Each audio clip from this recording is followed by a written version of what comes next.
Hello viewers, সকলকে স্বাগত জানাই স্টাডি অ্যাট হোম ইউটিউব চ্যানেলে।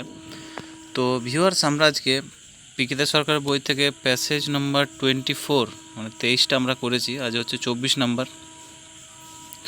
তো ভিউয়ার্স, যারা পুরনো ক্লাসগুলো এখনও দেখোনি অবশ্যই তোমরা ডেসক্রিপশানে যাও, সেখানে লিঙ্ক দেওয়া রয়েছে, পরপর 23টার লিঙ্ক পেয়ে যাবে। আর যদি কেউ প্রেসিস ক্লাসগুলো মিস করেছো সেগুলো অবশ্যই পেয়ে যাবে তোমরা ডেসক্রিপশানে। আর অথচ তোমরা আরেকটা কাজ করতে পারো, চ্যানেলের প্লেলিস্ট করা আছে, সেখানে ট্রান্সলেশনের একটা আলাদা করেছি। একজন রিকোয়েস্ট করেছিল যে ট্রান্সলেশনের জন্য একটা আলাদা প্লেলিস্ট করা, আমি করে দিচ্ছি তার জন্য।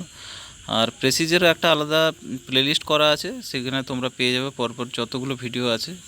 অথবা আরেকটা আছে যে দেখবে পিএসসি WBCS মেন ইংলিশ বলে একটা প্লেলিস্ট আছে, সেইটাতে পিএসসির যতগুলো ক্লাস আপাতত হয়েছে প্রিভিয়াস ইয়ার থেকে শুরু করে যাবতীয় আছে সব ওখানে পেয়ে যাবে। নাহলে ডেসক্রিপশানে তো তোমরা পাচ্ছই। আরেকটা কথা, আমি টেলিগ্রামে একটা গ্রুপ করেছি, সেখানে যদি কেউ ইন্টারেস্টেড আছো, ঠিক আছে, ওখানে আমি চাইছিলাম কিছু টপিক দেবো, তোমরা সেটা করবে। করার পর মোটামুটি কে কত পাচ্ছ তাহলে বুঝতে পারবে প্রিপারেশান কীরকম হচ্ছে, আমি চেক করে দেবো খাতা। তো সেটার জন্য গ্রুপটা আমি ভেবেছিলাম, তো তার লিঙ্কটা ডেসক্রিপশানে দেওয়া রয়েছে, টেলিগ্রামের লিঙ্কটা, সেখান থেকে তোমরা জয়েন হতে পারো যদি তোমাদের মনে হয়, ঠিক আছে। আর চ্যানেলে যারা নতুন আছে অবশ্যই চ্যানেলটাকে সাবস্ক্রাইব করো, বেল আইকনটা প্রেস করতে ভুলো না, নোটিফিকেশান বেলটা অন করে দাও, তাহলে ভিডিও ছাড়লেই তোমরা নোটিফিকেশান পেয়ে যাবে। আর যারা আমার পুরনো সাবস্ক্রাইবার তাদেরকে অসংখ্য ধন্যবাদ, অনেক সাপোর্ট পাচ্ছি তাদের কাছ থেকে। তো প্রত্যেকবারের মতো আজকে আমরা ট্রান্সলেশন করব, যেরকম করে আর কি। প্রথমে প্যাসেজটা একবার পড়ে নেবো, তারপর লাইন বাই লাইন সেটা করব। তো দেখো আজকের প্যাসেজটা আমি পড়ছি প্রথমে একবার। পশ্চিমবঙ্গের হুগলি জেলার অন্তর্গত দেবান্দপুর গ্রামে 1876 খ্রিস্টাব্দের 15ই সেপ্টেম্বর শরৎচন্দ্র চট্টোপাধ্যায়ের জন্ম হয়। ভাগলপুরে মাতুতালয়ে তাহার প্রথম জীবন অতিবাহিত। মাতুতালয় মানে হচ্ছে মামা বাড়ি, ঠিক আছে, এখানে মানে যেটা মনে হলো আর কি। তো মামা বাড়িতে তার জীবন অতিবাহিত, প্রথম জীবন মানে কিছুদিন ওখানে কাটিয়ে আসে আর কি। TN জুবিলি কলেজিয়েট স্কুল হইতে দ্বিতীয় বিভাগে প্রবেশিকা পরীক্ষায় উত্তীর্ণ হওয়া শরৎচন্দ্র স্থানীয় কলেজে ভর্তি হন। তো দ্বিতীয় বিভাগে উত্তীর্ণ হয়ে যাওয়ার পর তিনি কোথায়, স্থানীয় একটা কলেজে ভর্তি হয়েছিলেন, যেটা হচ্ছে স্কুলটার নাম হচ্ছে TN জুবিলি কলেজিয়েট স্কুল। এখান থেকে দ্বিতীয় মানে সেকেন্ড ডিভিশন পাস করেন, কিন্তু আর্থিক অসচ্ছলতাবশত ইনি বেশি দূর পড়িতে পারেন নাই। কিন্তু মানে ফাইন্যান্সিয়াল প্রবলেম থাকার জন্য কী হয়, তিনি বেশি দূর কিন্তু পড়তে পারেননি। FA পড়িতে পড়িতে পাঠ সমাপ্ত করিতে বাধ্য হন। ইহার কয়েক বছর পরে শরৎচন্দ্র রেঙ্গুনে যাত্রা করেন। তো পড়াশোনা শেষ করার পর তিনি রেঙ্গুনে যান, সেখানে অ্যাকাউন্টেন্ট জেনারেল অফিসে একটি কর্মে নিযুক্ত হন। অ্যাকাউন্টেন্ট জেনারেল অফিসে নিযুক্ত হন কর্মে, মানে সেখানে আর কি কাজকর্ম করার পর তারপর দেখো কিছুদিন পরে ওই কার্যে ইস্তফা দিয়া ইনি স্বদেশে ফিরে আসেন। তো ওখানে ইস্তফা দিতে তারপর তিনি স্বদেশে আসেন। 14 বৎসর বয়সের সময় শরৎচন্দ্র উপন্যাস লিখিতে আরম্ভ করেন। 14 বছর বয়স থেকে তিনি কি করেন, উপন্যাস লিখতে শুরু করেন। তার কাশীনাথ নামক উপন্যাসখানি এই সময় রচনা। তাহলে কাশীনাথ হচ্ছে এই সময়কার রচনা। কিছু হিন্টস দিয়েছে, দেখো, যেমন প্রথম জীবন অতিবাহিত মানে আর্লি ইয়ার্স, ঠিক আছে, প্রথম যে জীবনটা অতিবাহিত মানে কিছু সময়টা কাটিয়ে এসেছিলো মামা বাড়িতে, সেটাকে হচ্ছে আর্লি ইয়ার্স।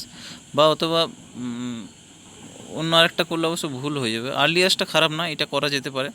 সেকেন্ড হচ্ছে 2 নম্বরে অসচ্ছলতাবশত মানে অন অ্যাকাউন্ট অফ পিকুনিয়ারি ডিফিকাল্টিস, ঠিক আছে, অথবা ফাইন্যান্সিয়াল ডিফিকাল্টিস করতে পারো, এটা খারাপ হবে না। থার্ড হচ্ছে যেমন একটা দিয়েছে, থার্ডটা হচ্ছে FA পড়িতে পড়িতে while yet a student of the FA class অথবা ফ্রম দ্য FA ক্লাস, এটা করতে পারো, ঠিক আছে। এই ছিল হিন্টস, এগুলো ইউজ করা যেতে পারে। বা অন্য কোনো যদি তোমাদের কাছে বেটার অপশান থাকে জানাবে, আমি অন্য করেছি সেগুলো দেখাবো, ঠিক আছে। তো দেখো শুরু করছি এবার। প্রথম লাইনটা কি বলছে, পশ্চিমবঙ্গের হুগলি জেলার অন্তর্গত দেবানন্দপুর গ্রামে 1876 খ্রিস্টাব্দে 15 সেপ্টেম্বর শরৎচন্দ্রের চট্টোপাধ্যায়ের জন্ম হয়, ঠিক আছে। তো তাহলে আমরা কিভাবে শুরু করব, যে শরৎচন্দ্র চট্টোপাধ্যায় জন্মগ্রহণ করেছিলেন এত তারিখের এত সালে, কোথায়, এই গ্রামে, এই মানে গ্রামটার নাম বলতে হবে, তারপরে বলতে হবে কোন ডিস্ট্রিক্ট, ঠিক আছে, এইভাবে বলতে হবে। তাহলে শরৎচন্দ্র চট্টোপাধ্যায় ওয়াজ বর্ন মানে শরৎচন্দ্র চট্টোপাধ্যায় জন্মগ্রহণ করেছিলেন, ওয়াজ বর্ন বর্ন মানে জন্মগ্রহণ করা, ওয়াজ মানে করেছিলেন আর কি এখানে। তাহলে ওয়াজ বর্ন অন, সাল একটা তারিখের আগে অন বসে, অন 15 সেপ্টেম্বর 1876 এডি। এডি মানে খ্রিস্টাব্দ, ঠিক আছে। তাহলে শরৎচন্দ্র চট্টোপাধ্যায় জন্মগ্রহণ করেছিলেন 15 সেপ্টেম্বর 1876 খ্রিস্টাব্দে ইন দ্য ভিলেজ অফ, কোন ভিলেজে, গ্রামটার নাম বলতে হবে, Debanandapur in the Hooghly district.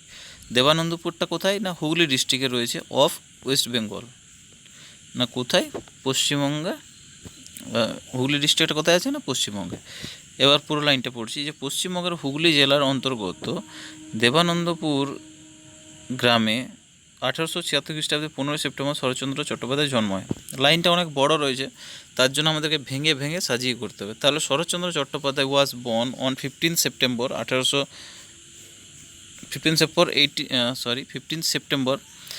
1876 AD in the village of Debanandapur in the Hooghly district of West Bengal. দেখো পরের লাইনে আসি, ভাগলপুরে মাতুলালয়ে তাহার প্রথম জীবন অতিবাহিত হয়।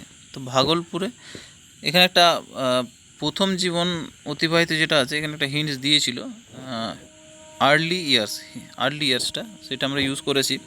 তাহলে ভাগলপুরে মাতুলালয়ে মানে ভাগলপুরে তার মা বাড়িতে আর কি প্রথম জীবনটা অতিবাহিত করেছিলেন তিনি। তাহলে হিজ আর্লি ইয়ার্স মানে প্রথম জীবন, আর্লি ইয়ার্স মানে এখানে প্রথম জীবনটা হিন্টসে দেওয়া ছিল, সেটাই আমি লিখেছি। তো his early years was spent মানে হচ্ছে কাটানো, ঠিক আছে। তাহলে কাটিয়েছিলেন আর কি, ওয়াজ স্পেন্ট, তাহলে ওয়াজ স্পেন্ট কাটিয়েছিলেন কোথায়, at his maternal uncle's. Maternal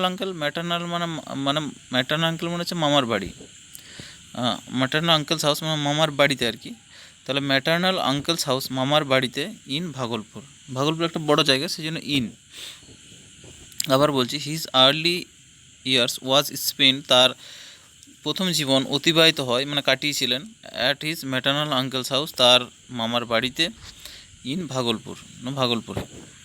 দেখো পরের লাইন, টিএন জুবিলি কলেজের স্কুল হইতে দ্বিতীয় বিভাগে প্রবেশিকা পরীক্ষায় উত্তীর্ণ হওয়ার পর শরৎচন্দ্র স্থানীয় কলেজে ভর্তি হন। তাহলে প্রথম পাস করে কোথায়, টিএন জুবলি কলেজের স্কুল পাস করে, তারপর সে কোথায় ভর্তি হয় না লোকাল যেখানে কলেজ রয়েছে সেখানে। তাহলে আফটার পাসিং মানে পাস করার পর, after passing the entrance examination মানে স্কুল পাস আর কি, ঠিক আছে। Entrance examination in the second division, যেহেতু দ্বিতীয় বিভাগ করেছে মানে সেকেন্ড ডিভিশন। তাহলে after passing the entrance examination in the second division from TN Jubilee collegiate School, কোথা থেকে, না টিএন জুবলি কলেজিয়েট স্কুল থেকে পাস করার পর Sarat Chandra was admitted to the local college. Admit মানে হচ্ছে ভর্তি হয়েছিলেন, ভর্তি হয়েছিলেন, ওয়াজ admitted to the local college, তাহলে লোকাল কলেজে ভর্তি হন। আবার বলছি না, আফটার পাসিং এন্ট্রান্স এক্সামিনেশন মানে হচ্ছে স্কুল পরীক্ষায় পাস করার পর, ইন দ্য সেকেন্ড ডিভিশন মানে দ্বিতীয় বিভাগে, ফ্রম কোথা থেকে, ফ্রম হচ্ছে Jubilee TN Jubilee collegiate school, তাহলে TN Jubilee college school pass করেন সেখানে দ্বিতীয় বিভাগে। শরৎচন্দ্র ওয়াজ অ্যাডমিটেড, শরৎচন্দ্র কোথায় ভর্তি হন, ওয়াজ অ্যাডমিটেড ভর্তি হয়েছিলেন, টু দ্য লোকাল কলেজ স্থানীয় কলেজে। লোকাল মানে স্থানীয়, কলেজ মানে কলেজ, বুঝতে পারছো। তারপরে দেখো, কিন্তু আর্থিক অসচ্ছলতাবশত বেশি দূর পড়াশোনা করিতে পারেন নাই, এফএ পড়িতে পাঠ সমাপ্ত করতে বাধ্য হন, ঠিক আছে। তো আর্থিক অসচ্ছলতাবশত বেশি দূর পড়তে পারেন না, এখানে প্রথম করবো। তাহলে due to financial difficulties, financial মানে হচ্ছে আর্থিক, ডিফিকাল্টিস মানে অসচ্ছলতাবশত। তাহলে ডিউ টু ফাইন্যান্সিয়াল ডিফিকাল্টিস মানে আর্থিক, এখানে একটা টু হবে, ঠিক আছে, ডিউ টু, এখানে একটু মিস্টেক হয়েছে টাইপিংয়ে। তাহলে ডিউ টু ফাইন্যান্সিয়াল ডিফিকাল্টিস মানে আর্থিক অসচ্ছলতাবশত কারণে, ডিউ টু দিয়েছি সেই জন্য কি, না হি কুড নট স্টাডি, তিনি বেশি দূর পড়তে পারেননি, ফার মানে দূর আর কি। তাহলে he could not study far, তিনি বেশি দূর পড়তে পারেননি, due to financial difficulties he could not study far, তিনি বেশি দূর পড়তে পারেননি। এবার তারপরের লাইনটা, এফএ পড়িতে পাঠ সমাপ্ত করতে বাধ্য হন। তাহলে এবং এখানে করে দিলাম, দুটো জুড়ে দিলাম, তাহলে একবারই কাজ হয়ে যাচ্ছে। তাহলে and was force to finish মানে বাধ্য হন আর কি, ফোর্স টু ফিনিশ মানে শেষ করা। তাহলে তাহলে ফোর্স টু মানে মানে জোর করে আর কি, জোর করে বাধ্য হয়েছিলেন, যেহেতু প্রবলেম ছিল তার, ফাইন্যান্সিয়াল প্রবলেম। তাহলে and was force to finish studies মানে তার পড়াশোনা বন্ধ করতে বাধ্য হয়েছিলেন। হোয়াইল, কখন না, হোয়াইল যখন তিনি পড়ছিলেন কোথায় না, এফএ পড়তে পড়তে। এবার হোয়াইল জুড়ে দিলাম আমি তাহলে। While studying in FA class, যখন তিনি স্টাডিং মানে পড়তে পড়তে, স্টাডি মানে পড়া, স্টাডিং মানে পড়তে পড়তে আর কি। হোয়াইল মানে যখন, তাহলে যখন while studying in FA class, যখন তিনি পড়ছিলেন কিসে না, এফএ ক্লাসে। লাইনটা আবার বলছি আমি, দেখো, কিন্তু আর্থিক, কিন্তু এখানে বাট দিলে ভালো হয়, বাট ডিউ টু, এখানে বাট একটা দিয়ে দাও, ঠিক আছে, এখানে বাট দিতে হবে। তাহলে শুরুতে ডিউর আগে এখানে একটা বাট দিতে হবে, আমি এখানে নিচে লিখে দিচ্ছি, ঠিক আছে। তাহলে বাট ডিউ টু ফাইন্যান্সিয়াল, তখন ডিটা ছোটো হাতে রয়ে যাবে, হ্যাঁ। But due to financial difficulties, কিন্তু আর্থিক অসচ্ছলতাবশত কারণে he could not study far, তিনি বেশি দূর পড়তে পারেননি। And was force to finish, এবং তার ফোর্স টু ফিনিশ স্টাডিজ, তার পড়াশোনা শেষ করতে মানে বাধ্য হন, সমাপ্ত করতে বাধ্য হন। While studying in FA class, যখন তিনি এফএ ক্লাস পড়ছিলেন আর কি, মানে পড়তে পড়তে আর কি, যখন তিনি এফএ ক্লাসে পড়ছিলেন। পরের লাইন দেখো, ইহার কয়েক বছর পরে শরৎচন্দ্র রেঙ্গুনে যাত্রা করেন এবং সেখানে অ্যাকাউন্টেন্ট জেনারেল অফিসে একটি কর্মে নিযুক্ত হন। তারপরে কী হয়, তিনি রেঙ্গুন চলে যান, ঠিক আছে। তাহলে ফিউ ইয়ার্স লেটার মানে কিছু বছর পরে, এখানে বলে দিয়েছে কয়েক বছর পরে, তাহলে ফিউ ইয়ার্স লেটার কিছু বছর পরে শরৎচন্দ্র মুভস মানে আর কি, মুভস মানে হচ্ছে এখানে যাত্রা করেন আর কি। তাহলে মুভস টু কোথায় না, রেঙ্গুন। যেহেতু বলে দিয়েছে এখানে যে ইহার কয়েক বছর পর শরৎচন্দ্র রেঙ্গুনে যাত্রা করেন, তাহলে few years later Sarat Chandra moves to Rangoon, তিনি মুভস টু রেঙ্গুন মানে তিনি রেঙ্গুন যাত্রা করেন আর কি, ঠিক আছে। এবং সেখানে অ্যাকাউন্টেন্ট জেনারেল অফিসে একটি কর্মে নিযুক্ত হন। তাহলে হোয়ার মানে সেখানে, হি ওয়ার্কড মানে হচ্ছে কর্মে নিযুক্ত হয়েছিলেন। ওয়ার্কড ইন দ্য, কোথায়, in the accountant general office, না অ্যাকাউন্টেন্ট জেনারেল অফিসে। ফিউ ইয়ার্স লেটার মানে কিছু বছর পরে শরৎচন্দ্র মুভস টু রেঙ্গুন যাত্রা করেন। Where he worked in the accountant general office, সেখানে তিনি অ্যাকাউন্টেন্ট জেনারেল অফিসে একটি কর্মে নিযুক্ত হন, বা তিনি কর্মে, হি ওয়ার্কড বলতে পারো, মানে হচ্ছে যে তিনি এখানে কাজ করেন আর কি, সেখানে করেছিলেন। Worked in the accountant general office, ঠিক আছে। পরের লাইন দেখো, কিছুদিন পরে ওই কার্যে ইস্তফা দিয়ে তিনি স্বদেশে ফিরে আসেন। স্বদেশে মানে নিজের দেশে ফিরে আসে, ঠিক আছে। তাহলে ফিউ ডেজ লেটার মানে হচ্ছে কিছুদিন পরে, কিছুদিন পরে। হি রিজাইন্ড, তিনি রিজাইন মানে ইস্তফা দিয়ে দেন, ঠিক আছে। হি রিজাইন্ড, তাহলে কিছুদিন পরে ফিউ ডেজ লেটার হি রিজাইন্ড, তিনি ইস্তফা দিয়েছিলেন আর কি। রিজাইন্ড ইডি যোগ করেছি যেহেতু দিয়েছিলেন, তাহলে হি রিজাইন্ড, তিনি ইস্তফা দিয়ে দেন। তারপরে দিয়ে তিনি দেশে ফিরে আসেন, তো তাহলে ইস্তফা দেন এবং দেশে ফিরে আসেন। তাহলে and return to his homeland মানে হচ্ছে স্বদেশ, স্বদেশ, ঠিক আছে। তাহলে কি লাইনটা দাঁড়াচ্ছে, কিছুদিন পরে ওই কার্যে ইস্তফা দিয়া তিনি স্বদেশে ফিরে আসেন, মানে few days letter he resigned and return to his homeland, তার নিজের স্বদেশে ফিরে আসেন। দেখো পরের লাইন, 14 বছর বয়সের সময় শরৎচন্দ্র উপন্যাস লিখিতে আরম্ভ করেন, মানে তার যখন বয়স 14 সেই সময় তিনি উপন্যাস লেখা শুরু করেন। তাহলে শরৎচন্দ্র স্টার্টেড রাইটিং, মানে শুরু করা, স্টার্ট মানে শুরু করে, স্টার্টেড মানে শুরু করেছিলেন। তাহলে শরৎচন্দ্র স্টার্টেড রাইটিং মানে হচ্ছে লেখা শুরু করেছিলেন। স্টার্টেড রাইটিং নোবেল মানে কি, উপন্যাস।